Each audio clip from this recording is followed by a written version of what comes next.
Bom dia, boa tarde, boa noite para você que me assiste. Eu sou o Rodrigo Mendonça Marques e aqui continuamos nosso estudo da Lei 8.213 de 91, a lei que rege sobre a Previdência Social no Brasil, ok? Hoje sobre o capítulo do auxílio-doença, certamente questão de pelo menos aí 5 itens na prova nossa do concurso, perdão. Sem mais delongas, artigo 59, o auxílio-doença será devido ao segurado que, havendo cumprido, quando for o caso, o período de carência exigido nessa lei, a gente já falou sobre carência aqui, tá na playlist, só procurar, ficar incapacitado para o trabalho ou sua atividade habitual por mais de 15 dias, tá? Isso, normalmente, a pessoa não tem dificuldade de associar, de decorar, porque todo mundo já conhece, né, ou já teve essa experiência de ter que ficar mais de 15 dias afastado. Já sabe que mais de 15 dias você fica afastado pelo INSS. Na primeira quinzena quem paga o salário é a empresa normalmente, mas mais de 15 dias você fica afastado pelo INSS, tá bom? Vamos lá. Não será devido ao auxílio-doença ao segurado que se filiar ao regime geral de previdência social já portador, olha só, de doença ou lesão invocada como causa para o benefício, a menos que a incapacidade sobrevier por motivo de progressão ou agravamento dessa doença ou lesão. Então, se você é contratado por uma empresa nova e você já tem um problema na coluna diagnosticado, por exemplo, se no terceiro dia de trabalho você passa mal lá, sua coluna trava, você já tinha essa doença, né? Então, se a empresa tiver constatado isso pelo exame médico antes da contratação, você não terá direito ao auxílio-doença. Mas se você tiver alguma doença, alguma lesão e ela se agravar por causa do trabalho, aí é diferente. E aí fica subjetivo, né? Mas também não vamos entrar na jurisprudência, tá bom? O artigo 60 diz o seguinte pra gente: o auxílio-doença será devido ao segurado empregado a contar do 16º dia de afastamento de atividade, né? Depois dos 15, ok? E na caso dos demais segurados, né, os não empregados, a contar da data do início da incapacidade enquanto permanecer incapaz. Perceba, né? A contar da data do início da incapacidade, não do requerimento do benefício, tá bom? Associa isso. Aquele que é segurado individual, o dentista, por exemplo. O dentista, ele teve algum tipo de acidente lá no consultório dele, e a partir desse acidente ele ficou incapaz. Então, ele vai começar a receber o benefício a partir do momento que ele entrar a partir desse dia, tá? Então, se ele ficar alguns dias hospitalizado, entrar com recurso alguns dias depois, por causa disso, por exemplo, ele pode, ou melhor, ele vai receber a partir do dia que ele foi incapaz, tá bom? Diz aqui o parágrafo primeiro: quando requerido por segurado afastado da atividade por mais de 30 dias, o auxílio-doença será devida aí sim a do requerimento. Bom, se você entendeu, é que vamos pegar esse do dentista mesmo. Se o dentista ficar mais de um mês machucado e não requerer o benefício, no 31º dia, quando ele for pedir o benefício, ele vai ser contado da data do requerimento.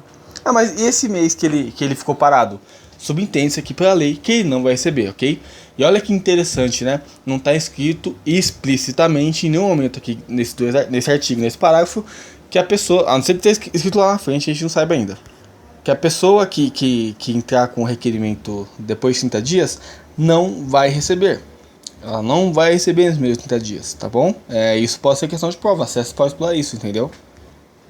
Por isso que eu falo, você decorar a lei vai garantir que você faça uma boa prova. Agora, fazer uma boa prova, você não tem absolutamente nenhuma garantia de que você vai passar, né? Continuando, do primeiro vamos pro terceiro. Durante os primeiros 15 dias consecutivos ao do afastamento da atividade por motivo de doença, incumbirá a empresa, a que eu falei, né, a pagar o segurado empregado o salário integral.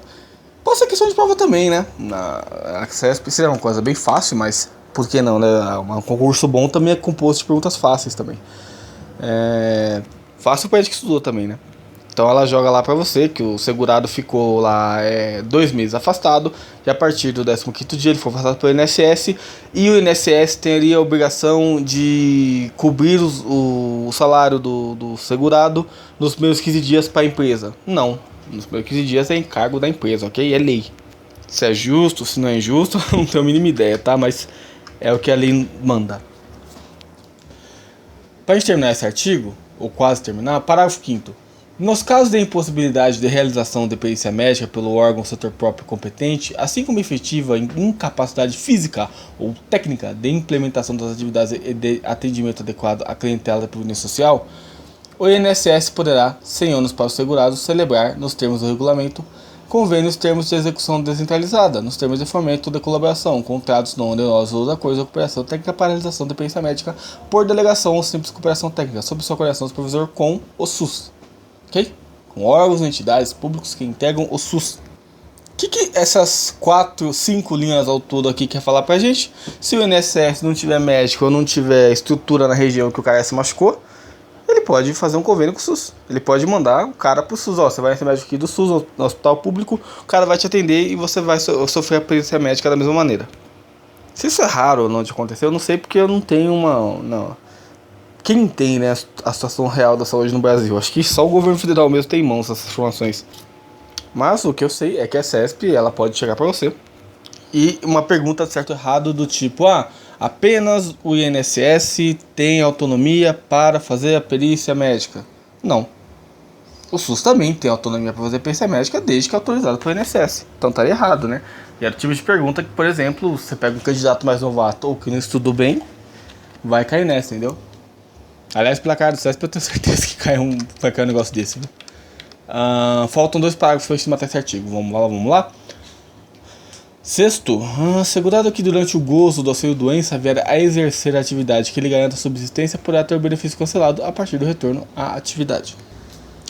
Só para explicar, quando ele fala retorno à atividade aqui, não precisa ser a atividade que ele fazia, tá? Então, se eu trabalho numa firma, eu sou empilhador da firma X, fico afastado por auxílio à doença, por acidente. E aí na minha casa eu começo a fazer vídeos pro YouTube e esses vídeos me garantem minha subsistência, né? E o INSS pega isso. O benefício será cessado, tá bom? Esse parágrafo ele é bem simples, só que tem que explicar essa parte da atividade, né? Porque a partir do retorno à atividade, não precisa ser a atividade que fazia, entendeu?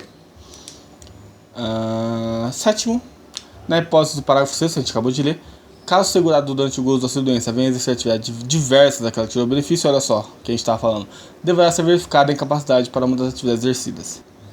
Se eu sou empilhador, me machuco a perna no acidente, e minha perna, eu tô em recuperação, tô afastado por essa doença.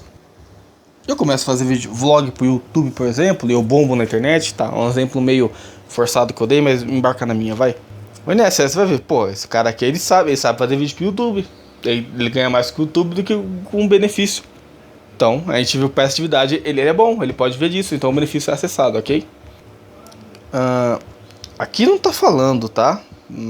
Porque isso já é outra regência, não cabe nessa lei, mas o bonitão que voltar a trabalhar escondido aí do INSS vai ter que devolver as parcelas a partir do início da outra atividade dele, viu? Mas vamos abafar isso por enquanto. Se nessa lei ou no decreto de 99 fala sobre isso, aí a gente explora mais. Artigo 61, agora outro assunto. O auxílio-doença inclusive do decorrente de acidente de trabalho consistirá numa renda mensal correspondente a 91%, não é 100, não é 50, é 91% do salário de benefício, observado disposto no artigo 3 dessa lei. No edital do nosso concurso, tá lá raciocínio lógico, e isso envolve matemática. Então a dona CESP, ela pode pegar lá o salário de benefício, lá R$ 1.800, o salário de benefício do rapaz, e ele pegou auxílio doença. Ele vai receber então R$1.128,10?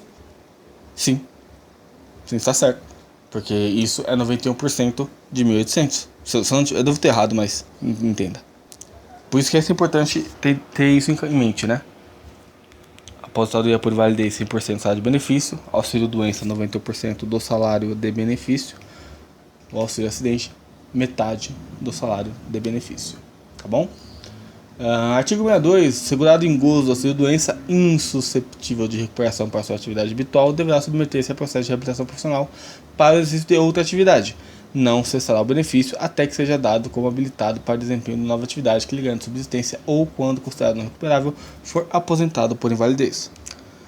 Então a gente entende que o auxílio doença é transitório, né? Se você tiver recuperação para sua atividade, você vai se recuperar para sua atividade e vai voltar a trabalhar. Se você não tiver recuperação para sua atividade, você puder exercer outra atividade, você vai exercer outra atividade. Se você não puder produzir atividade alguma, você vai ser aposentado por validez, ok? Então, o auxílio-doença ele é temporário e de caráter indenizatório, portanto, né? Artigo 63, o segurado empregado, inclusive o doméstico, em gozo do auxílio-doença é considerado pela empresa e pelo operador doméstico como licenciado.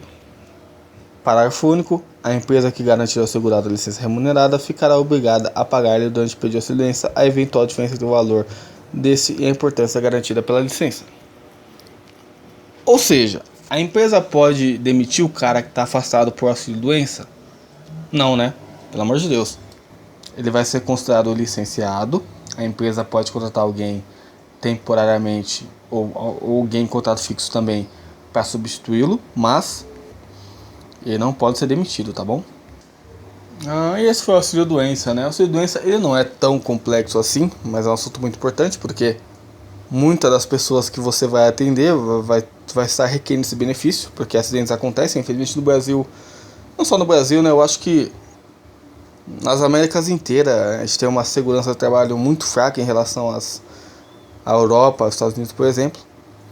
Meu pai ele foi bombeiro de uma empresa, de uma multinacional, e mesmo sendo uma empresa enorme, todo dia tinha algum tipo de acidente grave. Então, grave não, né? Mas algum acidente relevante, entendeu? Então, a banca sabe disso, porque com certeza a autarquia, o INSS, passou um relatório para ela sobre o que ela tem que pagar na prova, certamente isso está lá. E que a gente tem que lembrar aqui é os 91% que você recebe quando está afastado por auxílio-doença, que você recebe o auxílio depois de 15 dias consecutivos de afastamento, até então você é segurado, você recebe desculpa pela empresa. Agora eu não li aqui um parágrafo, né?